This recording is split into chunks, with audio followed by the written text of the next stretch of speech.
अगर तुम कुछ बनना चाहते हो तो एक बाज बनो, लेकिन जीवन में कभी भी एक तोता न बने, क्योंकि तोता बहुत बोलता है पर उच्च उड़ान नहीं भर सकता, लेकिन बाज बहुत कम बोलता है पर उच्च उड़ान भरता है।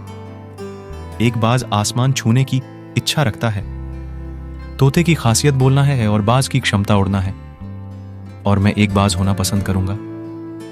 बाज अन्य पक्षियों का राजा है। तो आज मैं आपको 7 मानसिकताओं और आदतों के बारे में बताऊंगा जिन्हें हर व्यक्ति को बाज से सीखना चाहिए। यह दुनिया में सबसे शक्तिशाली मानसिकता है और इसमें बड़ी जिंदगी की सीख है। इस 7 मानसिकताओं और बाज के दृष्टिकोण में बाज अकेला उड़ता है और सभी अन्य पंछियों से ऊंचा। बाज अकेला उड़ता है, लेकिन कभी भी कबूतर, गौरैया या किसी भी छोटे पक्षी के साथ नहीं उड़ता। बाज या तो बाज के साथ उड़ो या अकेले उड़ो। यह हमें एक सीख देता है, छोटी सोच वाले लोगों से दूर रहें और अकेले रहें, क्योंकि यह समय है जब आपको अपने आप को जानने का मौका मिलता है।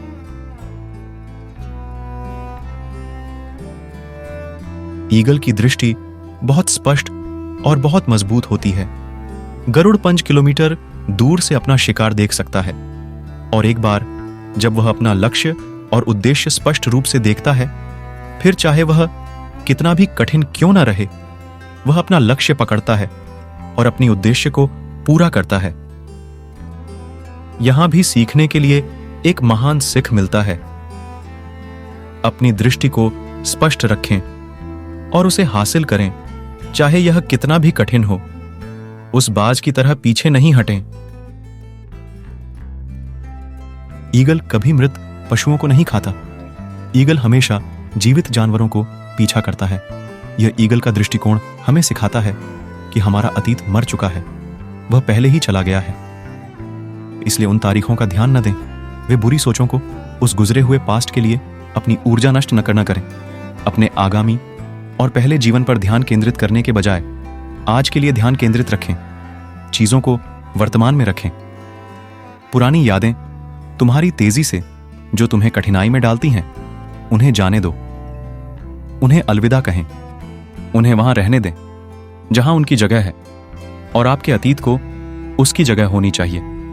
उसे अपने वर्तमान में जगह न दें। उन्हें अपने वर्तमान में वापस न लाएं, क्योंकि जब आपका भूतकाल आपके वर्तमान में स्थान लेता है तो आपका भूतकाल आपको वर्तमान में रहने नहीं देता। तो चाहे आपके पास जो भी बुरा हुआ हो, आपके अतीत में सभी वो विचार और यादें पहले ही मर चुकी हैं और गई हैं, और ईगल की तरह बनेंगे। कभी मृत चीजें नहीं खाएंगे। बाज तूफान पसंद करते हैं। बादल जमाने पर गरुड़ उत्साहित होते हैं। जब तूफान आता है, सभी पंछी छिप जाते हैं और डरते हैं, लेकिन गरुड़ को यह बहुत पसंद आता है और वे इस चुनौती का स्वागत करते हैं। जब तेज हवा उड़ाने वाली होती है तो बाज उन सुरों की मदद से और भी ऊंचे उड़ते हैं, और जब यह बहुत ऊंचा उड़ता है तो यह बादलों से भी ऊपर पहुंच जाता है। इस दृष्टिकोण से सीखने वाला जीवन सबक। समस्याओं में संभावनाओं को खोजें, चुनौती में अवसरों को खोजें। हर महान चुनौती के साथ एक महान अवसर लाता है। वैसे ही जैसे वह बाज चुनौती को गले लगाए और उनसे सीखे और अपने अवसर को पहचाने, और वह दिन जब आप चुनौतियों को गले लगाना शुरू करते हैं और अवसरों को देखना शुरू करते हैं, सभी कठिनाइयां आपके नियंत्रण में होंगी और आप उन कठिनाइयों से ऊपर उठ जाएंगे। ईगल हमेशा अपने घोंसले से मुलायम घास हटा देता है ताकि ईगल के बच्चे उसमें आराम नहीं कर सकें, क्योंकि अगर वह भूतकाल में आरामदायक महसूस करता है तो वह वहीं रहेगा और आराम क्षेत्र से बाहर निकलने में सक्षम नहीं होगा। लेकिन एक मां ईगल कभी अपने बच्चे के साथ ऐसा नहीं होने देती। ईगल भी एक पक्षी है, लेकिन उसे यह मालूम है कि कंफर्ट जोन में विकास नहीं होता। लेकिन हम मानव होते हैं, और मानव होने के बावजूद बहुत से लोग इसे समझने में असमर्थ होते हैं। जितना अधिक आप आराम जोन में रहते हैं, उतना ही आप आलसी बनते जाते हैं।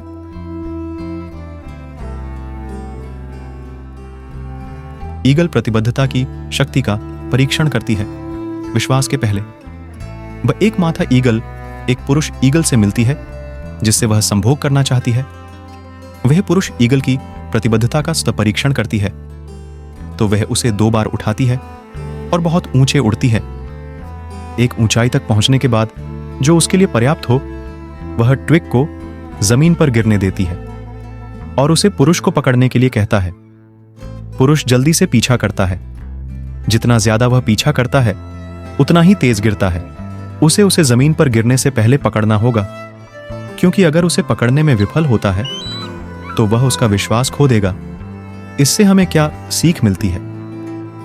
मानसिकता यह है कि हमें उन लोगों की प्रतिबद्धता का परीक्षण करना चाहिए जिनके साथ हम साझेदारी करना चाहते हैं, जिन लोगों को हम नियुक्त करते हैं, और संबंधों में विश्वास स्थापित करना महत्वपूर्ण है। ईगल पेनफुल प्रक्रिया को पसंद करते हैं। उस उम्र पर जब बूढ़ा हो जाता है उसे दर्दनाक निर्णय लेना पड़ता है। उसी समय में मरना या एक दर्दनाक प्रक्रिया से गुजरना जिससे उसकी जिंदगी को और कुछ साल बढ़ा जाए। यह प्रक्रिया अपनी खुद की चोंच को निकालने के पीड़ादायक कार्य को शामिल करती है और उसके पंजे निकाल देना ताकि नए पंजे बढ़ सकें। यह पूरा प्रक्रिया पूरी करने में लगभग 5 महीने का समय लेती है। इस मानसिकता से हमें यह जीवन सबक सीखने को मिलता है कि अगर दर्द नहीं है तो फायदा भी नहीं है। बहुत से लोग सफलता या परिवर्तन चाहते हैं, लेकिन बिना कठिन परिश्रम, निराशा और दिल टूटने के बलिदान के बिना जीवित रहना और विकसित होना असंभव है। हमें परिवर्तन के लिए तैयार होना चाहिए और कभी-कभी हमें एक कदम और भी आगे जाने की आवश्यकता हो सकती है। विश्व की मृत्यु और पूरी तरह से पुनर्जन्म। विषाक्त संबंधों को समाप्त करके विषाक्त नौकरियों को छोड़ना, विनाशकारी आदतों से छुटकारा पाना, तत्व, परंपराएं और मानसिकता जो हमें अब सेवा नहीं करते। और याद रखें, अंत में हम सब केवल कहानियां हैं।